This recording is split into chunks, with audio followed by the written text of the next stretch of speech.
J'adore, frère, tu me dis, ma reine, t'es forte. Tu veux voir à quel point je suis forte en réalité? Vous imaginez ce que cette maman est en train de vivre? Tu me dis, t'as totalement raison, elle va se sentir coupable. C'est une limite d'inattention. Voilà, c'est ça qu'elle va se sentir coupable toute sa vie. Alors que oui, cet enfant aurait dû être placé depuis longtemps. Il y a beaucoup de choses qui n'ont pas été faites. Soit t'as de l'empathie, soit t'en as pas, frère. C'est pas une question de force ou quoi que ce soit. Soit t'es empathique, soit t'en as pas. Soit t'es dénué d'empathie et tu peux pas comprendre ce que cette maman est en train de ressentir. Je crois que mes sœurs, ne vous mettez jamais dans cette situation. Surveillez vos enfants. Vous imaginez ce que c'est de perdre un enfant tant que ça ne nous arrive pas? On ne peut pas comprendre en réalité. N'en arrivez pas à devoir ressentir la même chose que cette mère. On peut plus. Notre société ne peut plus nous protéger. On ne peut plus être protégé, frère. On ne peut plus. Ma soeur, mon frère, vous êtes bien tous les deux en me disant oui, t'as raison. Et je sais que j'ai raison, c'est ça le pire. Et tout le monde sait que j'ai raison parce que tout le monde pense pareil. C'est ça le plus horrible. C'est il faut changer le système, personne ne le change. Si le système ne change pas, on ne pourra pas se protéger. Il va falloir vraiment bien définir ce que c'est un enfant en danger déjà pour commencer. Quel est le risque avéré sur l'enfant? Il va falloir qu'il y ait des preuves, qu'il y ait des enquêtes qui soient faites. C'est pas en détruisant le service public qu'on va y arriver, ça c'est clair. Moins il y a de personnel, moins il y a d'enquêteurs. Donc, moins il y a d'enfants qui sont pris réellement comme il faut en charge. Les juges prennent en compte les dénonciations calomnieuses et les informations d'enfants en danger. Mais quand il y a vraiment un enfant en danger, parce que là on est en train de me dire, mais on l'a laissé sortir, est-ce qu'on aurait dû ou pas? Mon juge, non, cet enfant n'a pas de base, n'a pas de limite. La responsabilité parentale n'a pas été respectée. Donc il ne sait pas ce que c'est des limites établies. Dans son foyer, on ne lui en donne pas. Il n'en a pas. Ça veut dire qu'il avait un cadre. Des psychologues, des éducateurs, on était là pour le guider. Il était gouverné. Ce qui n'est pas dans sa famille. C'est un enfant livré à lui-même. 15 ans, tu devrais être à l'école, tu devrais être en formation au pire, mais tu devrais pas être dans la rue en train d'essayer de trouver des petites filles et des petits garçons. Donc lui, quand on le garde dans un cadre, avec des limites, avec des ordres, regardez les plus gros pédophiles en prison, ils sont exemplaires. Ils ont pris perpète, mais ils sont exemplaires en prison. Pourquoi? Parce qu'il y a un cadre, il y a quelqu'un qui lui fixe des limites, des barrières infranchissables. Voilà. Ce gamin n'a eu aucune limite établie. On ne lui a pas dit ça t'as le droit, ça t'as pas le droit, tu dois faire comme ça, tu dois faire comme ça. Il n'y a pas eu un parent qui a été là pour faire ça. L'État ne l'a pas fait non plus. Cet enfant, quand vous l'avez mis dans ce centre, pendant un an, il a eu des limites. Il a eu des adultes qui étaient là pour lui dire quoi faire, comment le faire, ce qu'il avait le droit de faire et ce qu'il n'a pas le droit de faire. On lui a mis des limites établies. Vous l'avez laissé ressortir, il n'y a plus ces limites qui le tiennent. Eh bien oui, parce que cet enfant n'en a eu aucune. C'est pas le fait de l'avoir laissé sortir, c'est vous aurez dû le mettre dans une structure qui allait lui donner ses bases, jusqu'à sa majorité, puisqu'il ne les a pas reçues mineurs. C'est pas une fois qu'il sera majeur qu'on devra lui apprendre les limites. C'est maintenant à l'âge de 15 ans. Donc au final, lui, il doit aller dans un centre de détention pour mineurs déjà jusqu'à sa majorité, sûr et certain. Il faut que ce soit des éducateurs et pas des matons qui lui apprennent les limites et les bases de la société. Ses parents ne l'ont pas fait. Moi, je suis désolée, je dis à mon fils ou à ma fille, ça t'as le droit, c'est bien, ça t'as pas le droit, c'est mal. Et si c'est mal, t'as pas le droit de le faire, donc tu le refais pas. S'il n'y a pas un parent qui est là pour faire ça, l'enfant n'a pas de base, n'a pas de limite. Donc au final, il n'y a pas eu un adulte compétent pour lui imposer des limites à ne pas franchir. Donc en fait, livré à lui-même, il se permet de faire tout ce qu'il veut, puisqu'il n'y a pas d'adulte qui lui a dit non. Voilà. Dans la structure où vous l'avez mis pendant 1 an, il y avait des adultes qui faisaient ce rôle-là. Vous l'avez laissé ressortir. Ce rôle qui permet d'encadrer l'enfant, d'encadrer l'adolescent, de lui imposer des bases et des limites, de lui apprendre que dans la vie, on ne fait pas ce qu'on veut et qu'il y a des choses qu'on n'a pas le droit de faire. C'est parce qu'il avait un cadre. Il s'est plié au cadre parce qu'il n'avait pas le choix. En se pliant au cadre, il a eu des limites. Mais 1 an, ça ne suffit pas pour un enfant qui n'en a jamais reçu pour pouvoir être instruit et inculqué dans ce sens-là. Là, il a 15 ans, jusqu'à sa majorité, l'État, vous allez devoir le prendre en charge. Il va falloir un encadrement qui va pouvoir lui apprendre. Parce que si vous voulez un jour le laisser de prison et le réintégrer, s'il n'a pas les bases et les limites établies qu'il n'a pas eu étant petit, ne vous attendez pas qu'à sa majorité, il recommence pas. Il va récidiver. Donc lui, c'est ça le problème. Il aurait dû être placé pour qu'un enfant puisse lui imposer des limites. Quand il s'est retrouvé devant une affaire de justice pour 2 viols sur mineurs, 2 enfants, petit âge, voilà.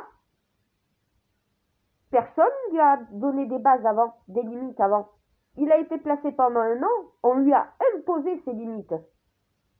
Il est ressorti sans aucune limite qui allait être continuée, puisqu'il n'y a plus d'encadrement par la suite. Voilà le problème. Donc, si déjà vous auriez placé cet enfant mineur, il aurait peut-être pas tourné comme ça. De 2, maintenant qu'il est adolescent, vous l'avez placé dans une structure, vous avez vu que ça lui fait du bien. Parce qu'il a un cadre, il a des limites.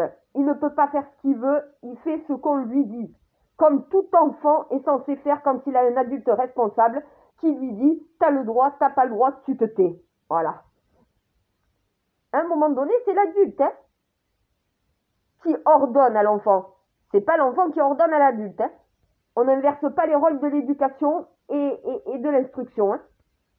C'est pas l'écolier qui fait la classe, c'est le professeur. Et le professeur doit maintenir sa classe.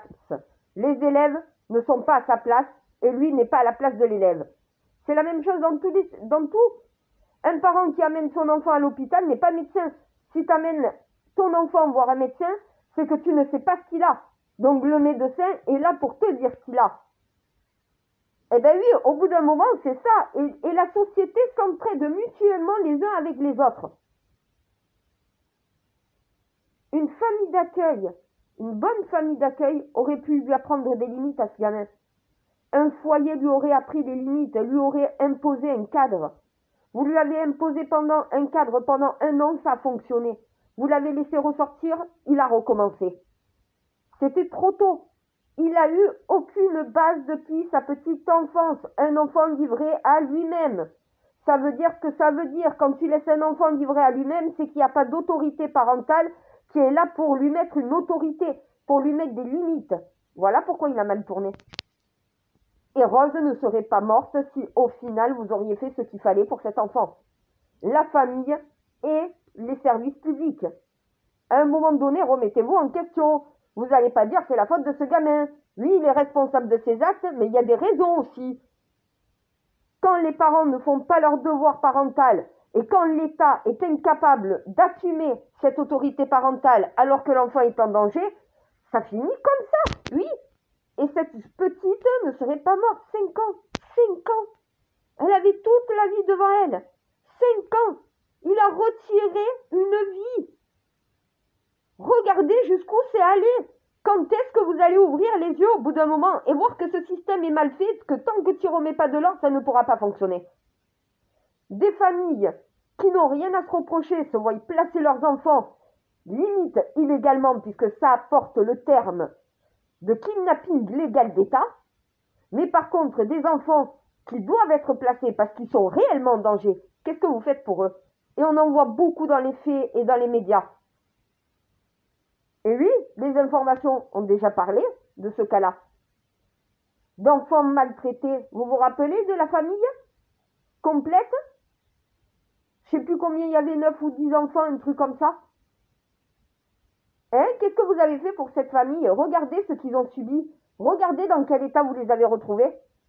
Ce petit garçon mort dans un sèche-linge.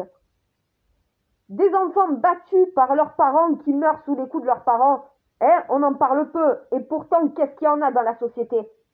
Ces enfants sont en danger, vous êtes incapable de les placer. Mais vous placez des enfants qui ne sont pas en danger. Il y a un problème dans le système. Le système tourne à l'envers en réalité. Ça fait 30 ans que le système tourne à l'envers et que vous ne le voyez pas. Et que vous continuez de faire tourner ce système dans le sens inverse des aiguilles d'une montre. Le système tourne en rond, comme une horloge. Si elle tourne à l'envers, c'est que le système est inversé. Comme l'inversion de nos pôles d'ailleurs. Eh bien oui, le comportement de l'humain dans sa société. Voilà. Donc oui, à un moment donné, il va falloir que ça change parce que de toute façon, Lola, Maëlys, Justine, combien il y en aura encore? Parce qu'il y en aura. Tant que le système ne change pas, tous les 3 mois, tous les 6 mois, on va pleurer, on va faire des marches roses, des marches blanches, des marches noires. Eh bien oui, vous croyez que ça va s'arrêter? Tant que le système ne change pas, ça continuera. Tant qu'on n'inverse pas le système pour le remettre dans le bon sens, ça ne marchera pas. Tant que les victimes seront coupables et les coupables seront victimes, ça ne pourra pas non plus changer. Et au bout d'un moment, l'État, quand il est incompétent, la justice et l'État, quand ils ont manqué à leur devoir, quand les services publics n'ont pas fait ce qu'il fallait, à un moment donné, ils doivent en assumer aussi une part de la responsabilité. Là, il y a la mère, il y a le mineur de 15 ans, même si il n'a pas reçu l'autorité, il est responsable de ses actes. Et à côté de ça, l'État et la justice qui n'a pas non plus fait ce qu'il fallait. À un moment donné, il y a une triquetra, là encore, bizarrement. Eh bien oui, les parents incompétents dans leur fonction d'éducation. À côté de ça, l'État et la justice, les travailleurs sociaux incapables de pouvoir prendre en charge cet enfant et de voir le danger qui pèse sur cet enfant et que maintenant représente cet enfant. Et en plus de ça, il y a cet enfant qui, même si on ne lui a pas appris la différence entre le bien et le mal, la connaît quand même. Regardez, au final, il ne parle pas. Pourquoi? Il sait que son silence le protégera. Il est loin d'être fou, hein, et il est très conscient de ses actes. C'est une preuve. Quelqu'un qui se sentirait coupable, quelqu'un qui, voilà, sait que ce qu'il va dire ne va pas forcément prêter trop à préjudice, parlerait parce qu'il se sentirait coupable. Il n'y a aucune culpabilité. Je vous ai dit pervers et manipulateur. Voilà. Mais c'est ce que est devenu cet enfant sans limite. Donc il est responsable, ses parents aussi, et l'État aussi. Au bout d'un moment, les responsables ne sont pas la famille de Rose, ni Rose. Les responsables, c'est ceux qui ont manqué à leur devoir. Et cet enfant qui a représenté un danger pour autrui, c'est pas Rose, sa famille. Ça, ce sont les victimes. Voilà. Et oui, coupable, victime. Faut savoir faire la part des choses.